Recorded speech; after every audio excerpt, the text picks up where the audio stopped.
Ja, Publikum. Ist klar.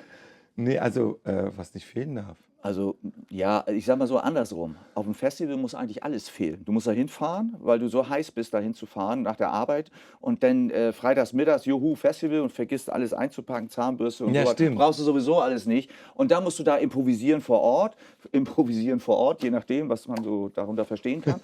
Und da entsteht dann irgendwie die spontane Partystimmung vielleicht etwas mehr, etwas leichter jedenfalls. So, das würde mir jetzt so durch den Ja, Kopf gehen. Also wenn du auf dem Festival anfängst und stimmt. hast deine Strichliste zu Hause, so wie ich es für Touren mache und so, Ja. damit ich ja nichts vergesse, das geht nicht. Auf dem Festival, da Festival ist muss es alles so, ja. vergessen. Da kann auch mal eine Unterhose fehlen, aber sollte nicht.